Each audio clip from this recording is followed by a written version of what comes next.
एक खबर मैंने देखी देहरादून की एक अस्पताल की। मैं वीडियो थोड़ा शेयर कर देती हूँ। यहाँ पर एक न्यूज़ आई है। न्यूज़ ये है कि एक जच्चा बच्चा जबकि प्रसव के दौरान दोनों की मृत्यु हो गई। देखिए, कारण तो वही जानते हैं, ये तो मुझे इतना नहीं पता, लेकिन इनके चलते इनके हॉस्पिटल को सीज कर दिया गया है। अब इनके बयान भी सामने आ गए हैं। इसमें एक बात आई जो मुझे लगा कि मुझे उस बारे में बात करनी चाहिए। इन्होंने कहा कि हमने पेशेंट के परिवार वालों से कंसेंट ले ली थी। अब देखो ना, अगर कोई इंसान डॉक्टर के पास जाए, उनका ऑपरेशन हो या छोटी सी भी सर्जरी हो, तो एक कंसेंट पेपर होता है जो हम लोग साइन करते हैं, और हम लोग उसको ये कह के साइन करते हैं कि अगर इस सर्जरी के दौरान या इस प्रक्रिया के दौरान अगर पेशेंट को कुछ भी हो जाए तो उसका जिम्मेदार अस्पताल प्रबंधन नहीं होगा, हम होंगे। यानी कि हम उस बात के लिए वो कंसेंट दे रहे हैं। वैसे ऐसा हर बार नहीं होता है कि हर बार ही कंसेंट देने के बाद जो है इंसान को कुछ हो जाए, ऐसा नहीं होता है। कई बार ऐसा भी हुआ है कि कंसेंट देने के बाद ऑपरेशन सक्सेसफुल होते हैं 99%। 1% ही कहीं पर ऐसा होता है कि बाद में कोई दिक्कतें आ जाती है, और फिर हो सकता है कि लापरवाही हो सकता है कि लापरवाही ना भी हो, कुछ ऐसी चीज उसके हो गई हो जिससे उस पेशेंट की जो है मृत्यु हो गई। मेरे जानने में भी अभी कुछ दिन पहले ऐसा ही हुआ था। बच्चा पैदा करने के दौरान माता की जो है मृत्यु हो गई थी। उनके केस में भी यही था कि उनको शायद ब्लीडिंग ज़्यादा हो गई थी, जिस वजह से वो उनका उपचार नहीं कर पाए। अब हम तो वहाँ थे ही नहीं, तो हम ये तो कह नहीं सकते कि गलती किसकी है किसकी नहीं है। लेकिन मेरी समझ में ये आता है कि कहीं ना कहीं शायद उस अस्पताल की गलती मानी गई, इस वजह से उसे सीज कर दिया गया, या फिर जांच के दौरान उसको सीज कर दिया गया है।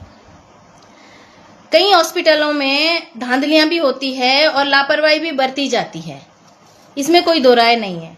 लेकिन इंसान के हाथ वहां बन जाते हैं जहां हम लोग कंसेंट देते हैं, और हम कुछ नहीं कह सकते। हम डॉक्टर को भगवान का रूप मानते हैं, और हम ये समझते हैं कि हम अपने मरीज को अगर इनके पास लेकर के गए हैं तो हम अच्छे होकर के बाहर जाएंगे।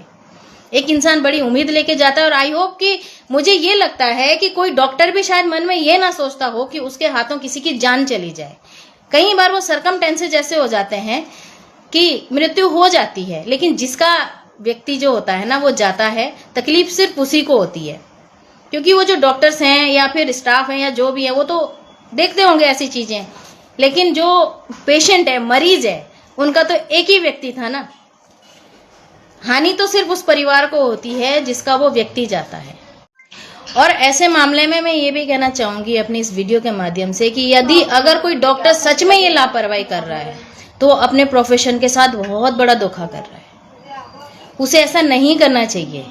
मैं एक वाक्य बताती हूँ। मेरी जब भाभी की डिलीवरी हुई थी एक अस्पताल में, लेमन हॉस्पिटल में, बता ही देती हूँ, तो वहां पर ऑपरेशन से डिलीवरी हुई थी। जब उनकी छुट्टी हो रही थी, हमारे पूरे परिवार में पहली बार किसी का ऑपरेशन हुआ, ऑपरेशन से डिलीवरी हुई।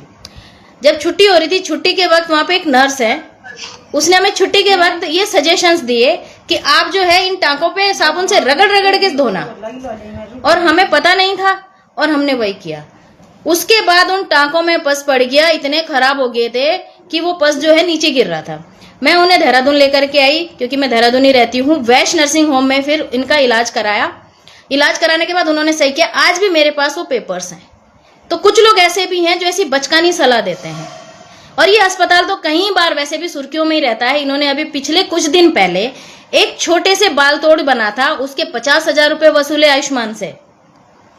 तो जो अस्पताल ये धंधा खोल के बैठे हैं ना, सिर्फ पैसे वसूलने हैं, वो भी सावधान हो जाएं। ऐसे सीज हो सकता है अस्पताल अगर आप किसी के जीवन के साथ खिलवाड़ करोगे तो। कोई व्यक्ति जब किसी अस्पताल में जाता है ना, तो बड़ा भरोसा लेकर के जाता है, डॉक्टर को भगवान समझता है।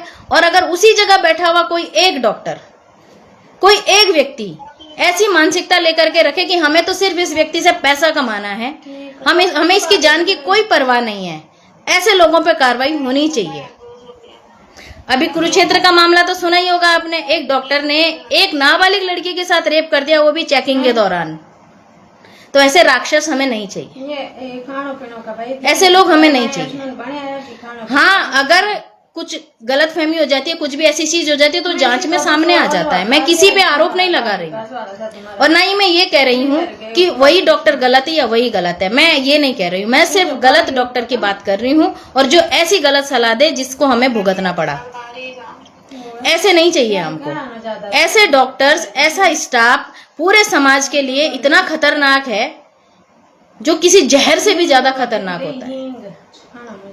और हमें नहीं पता होता है कि कौन कहाँ पर कैसा है, क्योंकि हम भरोसा करके जाते हैं। तो मैं सबसे, स्टाफ से, डॉक्टर से, सबसे मेरी सिर्फ इतनी रिक्वेस्ट है कि हमारे भरोसे को बनाए रखें। ऐसी कोई हरकत ना करे जिससे आपके अस्पताल सीज हो जाए, आप लोग सुर्खियों में आ जाओ, फिर बाद में सफाई देने का कोई फायदा नहीं होता है। जो भी कुछ होगा वो तो मान्य न्यायालय में होगा, सच और झूठ वहां सामने निकलेगा, सजा होगी या नहीं होगी वो तो देखो मान्य न्यायालय करेगा। लेकिन बाकी इंसानियत को बरतें।